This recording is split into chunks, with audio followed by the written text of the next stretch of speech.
Welcome back. You and I are talking about things that are stealing time and energy from you and how to take control and get your power back so that you can focus your time and energy on what really matters. You cannot control the headlines, but you can control your headspace. Mel, what are you talking about? Well, let me tell you. There's a big difference between being informed about what's going on and getting inundated with things that are beyond your control that stress you out and freak you out. And I'll tell you something. I used to be really stupid when it came to social media because I was passive. And I'm going to explain what that means.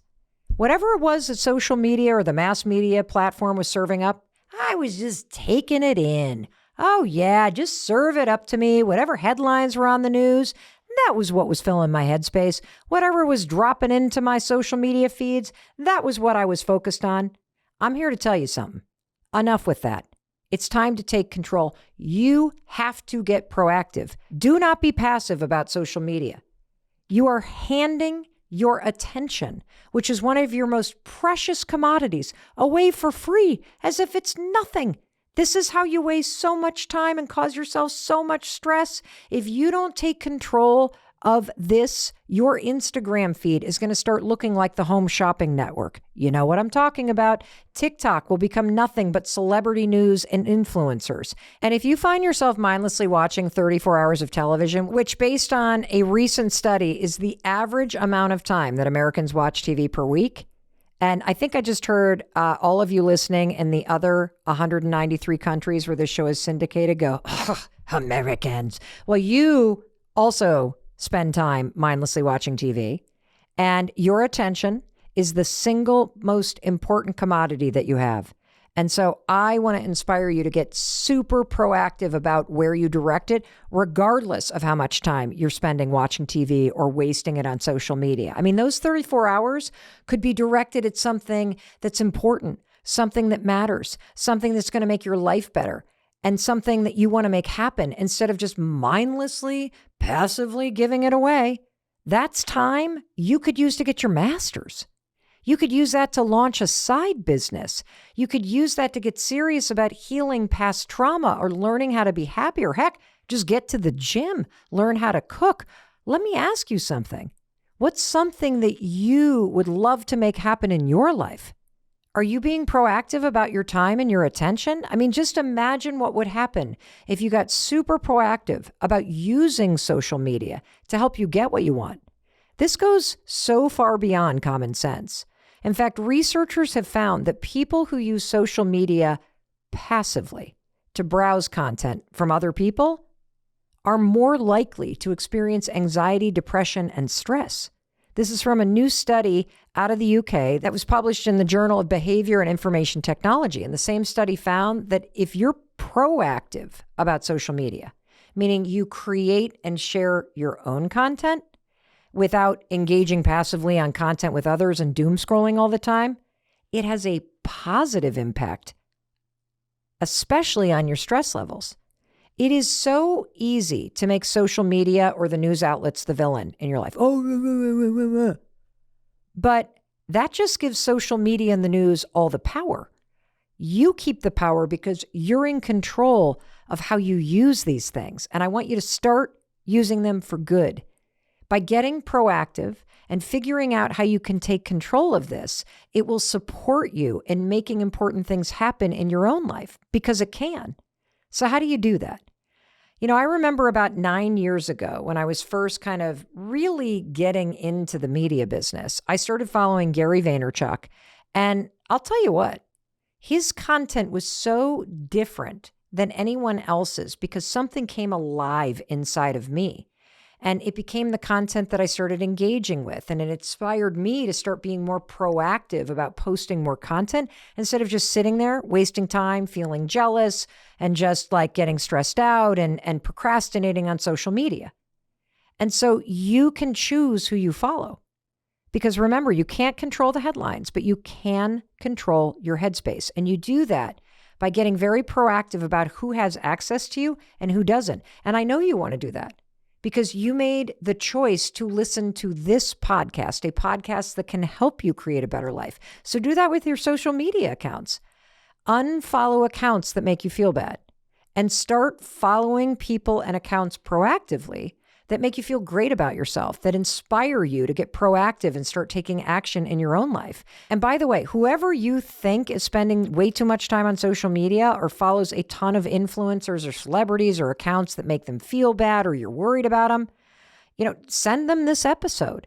Because if they won't listen to you or they don't really think about it this way, maybe listening to this conversation will inspire them to take their attention and time seriously. It'll help them not only think differently, but act differently in this area of your life. You are capable of creating amazing things in your life. Take your time seriously. Guard your attention like a hawk and get proactive. Stop being so damn passive with social media. These are the two most profound, surprising places where you're wasting time and energy and where I want you to learn how to take control. You can't control the past, but you can control what you do in the present moment to help you move past it. No amount of regret is going to change the past. So all the time that you spend looking back and beating yourself up, it's just creating unnecessary emotional and mental distress. Yeah, you should look back and learn the lessons that you need to learn. But when it comes to the things that you truly regret, or in my case, cringe when you think about from your past, the best apology to other people and the most powerful form of forgiveness for yourself is a change in behavior now. When you change, you have proven that you've learned the lesson and you've moved on and you've become a better you. And here's how you can do that. Make a decision today to start living your life in a way that makes you feel proud of yourself, because it'll prove that you're no longer that person that you were in the past. Every single moment that you're looking backwards is wasted, and it keeps you from moving forward. The only way to move on from the things that you regret is to move forward. That's how I did it. I mean, there are entire decades that I regret about my life. If you listen to the episode about the lessons from my 20s, you heard about a lot of those regrets. But I'm really proud of who I've become and what I'm doing in my present life. That's why I don't waste any time and energy looking backward at the past. And you can do the same thing. You can use the present moment to free yourself from the regrets you have in the past. Sitting there and thinking about what you did wrong or what you wish you had or hadn't done doesn't do anything but make you feel bad. You can't control the past, but you can control what you do in the present moment to help you move past it. And here's how you're going to do that. First, would you give yourself more credit? Because you're not the same person that you were in the past. I mean, look at you. Heck, look at me, for crying out loud. I'm no longer that anxiety-ridden, toxic person that I was in college. Back then, I had no idea what trauma was, that I was affected by it, that I had experienced it. I had no idea that I had ADHD or anxiety. I'd never been to therapy. I didn't even know how much I was actually suffering. I just thought I was completely screwed up. I'm not that person anymore. And you're not the person you used to be either. So stop looking backwards. Look in the mirror. Look at the person you are today. And please give yourself more credit. And the second thing I want you to do is ask yourself this. Starting today, what changes do you need to make that would make you really proud of yourself? Maybe you need to get up earlier. Maybe today is the day you quit vaping. Or maybe it's bringing a more positive and optimistic mood to your family or to your roommates or to your colleagues at work. You can control what you do in the present moment and who you become.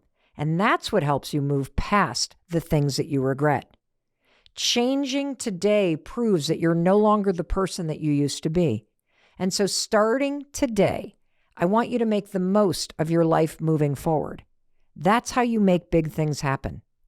That's how you create a better future. And the final thing is that you can't control, but it costs you a lot of time and energy. The future. You can't control the future, but you will create it by what you do in the present. The future hasn't happened yet, so you might as well stop worrying about what's going to happen right now. Stop worrying and stressing and being anxious about your future. It is a complete waste of your time. You need to be worried about what you're doing today, Besides, I can tell you what's going to happen in the future. I can tell you who you're going to be in 6 months from today, based on your habits, your friend group, and the social media that you consume right now. That's how important the present is. See, what you're doing today has a bigger impact on the next 6 months than any amount of worry or anxiety could ever have. So if you're sitting there worried about your parents dying, like so many of you are, have you called them today? If you're sitting there worried about what you're going to look like on your summer vacation, have you exercised today? You're worried about retiring? Have you even done a budget? Instead of watching other people's YouTube channels, today could be the day you start yours and you make it happen. Instead of wishing the weight would magically fall off by your vacation, today could be the day you make a plan and make it happen. Instead of hoping that you'll get a promotion in the future, today could be the day that you schedule a meeting with your supervisor about what you need to do in order to make that happen in the next 6 months. See, the next 6 months are coming whether you do something different or not. And I'm here to tell you, you don't need to worry about your future because your day-to-day life already predicts what it's going to look like. So unless you start doing something different today, we already know what's going to happen. So stop worrying, stop feeling anxious, and let's get proactive. Let's define what you want, and then let's make it happen. Why does this stupid stuff get to us? There's that one friend that's always late. You know that your roommate is not going to take the trash out. They haven't done it for a year, so why do you get upset when they don't do it? You know that your significant other is going to start snoring as soon as they fall asleep. So why am I trying to control this? And more importantly, why am I getting upset about it?